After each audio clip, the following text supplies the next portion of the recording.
For NORCET 10, approx 10 days has left, and if you are doing these mistakes, then you are putting your selection on the risk. I know this time you are feeling stressed, fear, confusion, क्या पढ़े, क्या छोड़े, and सब कुछ एक साथ manage कैसे करें. And this is normal, everybody is feeling like that. But some common mistakes that students are doing in this period of time that you should avoid. So I will tell you the 6 common mistakes. Number 1, new topic add करना. So last time पे new topic पढ़ने से आपका knowledge gain नहीं होता है, in fact आप confuse हो जाते हो.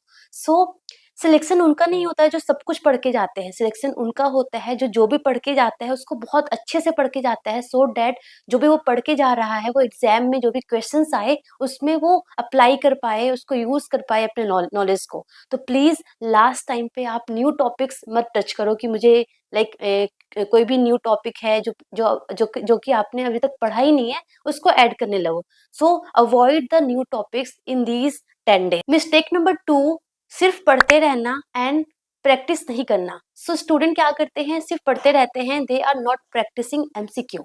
सो exam is not all about the knowledge, it is all about कि जो भी आपने नॉलेज गेन किया है, जो भी आपने पढ़ा है, how you apply that. So for that you have to practice MCQ. तो आप जो भी चीजें पढ़ रहे हो साथ ही साथ एमसीक्यू भी जरूर करो, so that at the end you have to develop the ability so that you can apply these knowledge, apply these concepts in solving the MCQ. Mistake number 3, every time you are changing your strategy, every day you are changing your strategy. आप YouTube पे, Telegram पे अलग अलग videos देख रहे हो, toppers की video देख रहे हो, एंड उसके अकॉर्डिंग आप सोचते हो कि मैं भी अपनी स्ट्रेटेजी इसके अकॉर्डिंग चेंज कर लेती हूँ तो मेरा सिलेक्शन हो जाएगा. So it is not all about कि आपने किसी टॉपर की स्ट्रेटेजी ले ली तो आपका सिलेक्शन हो जाएगा.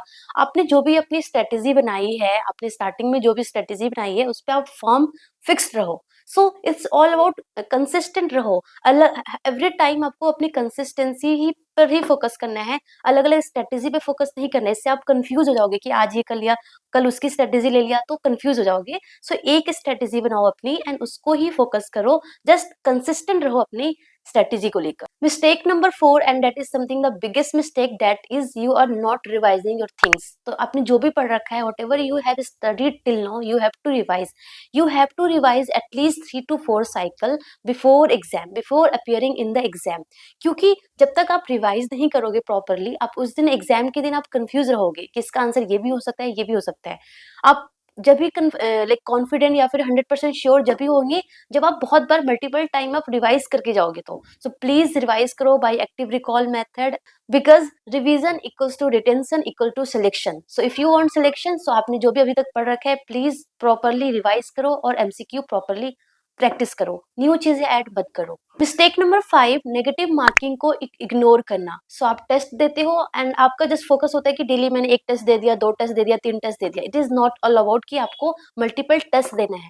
जो भी आप टेस्ट दे रहे हो, you have to learn from the test. तो जितने भी नेगेटिव होते हैं, सो प्लीज उसको थोड़ा एनालाइज करो कि क्यों गलती हुआ है, सो दैट एटलीस्ट एग्जाम में एक मतलब आपने एनालाइज किया and because of your analysing आपने एटलीस्ट एग्जाम में एक मिस्टेक भी कम कर लिया, दैट्स इनफ, है ना. सो आपको एनालाइज करना है, भले ही टाइम लगे, इसलिए मतलब डेली मत दो, 2 दिन 3 दिन पर, ऑल्टरनेट डे पर और 2 डेज पे 3 डेज पे एक टेस्ट दो, बट उसको प्रॉपरली एनालाइज करो सो डैट आपको पता तो चले कि आप कहाँ पे गलत कर रहे हो, सो डैट आप उसको सुधार सकते हो. एग्जाम के दिन वो गलती थोड़े कम हो जाएंगे, है ना. सो आपको प्रॉपरली एनालाइज करना है अगर मॉक टेस्ट देते हो तो, so that you can reduce your negative marking. And the 6th and the last mistake that students are doing, that is over confident हो जाना या फिर पैनिक हो जाना.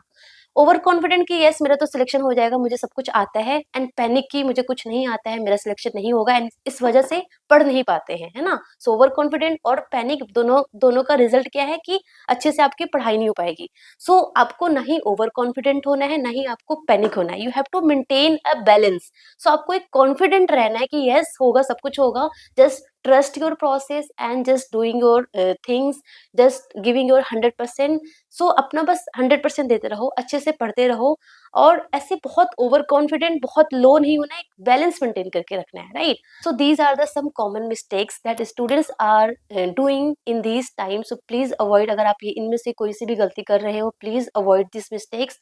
And in the last, I will tell you the 4 steps. Please follow these 4 steps. That is, revise properly करो, practice MCQ and PYQ and अपना जो भी आपने रूल फॉलो किया है, जो भी अपना स्ट्रेटेजी बनाया है, उस पे फोकस रहो।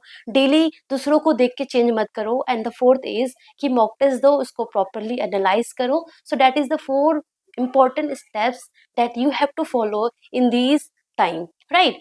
So with this I want to tell you, जमे रहो, लगे रहो, पढ़ते रहो, सब कुछ हो जाएगा। जस्ट भरोसा रखो अपने पे, right? So all the best.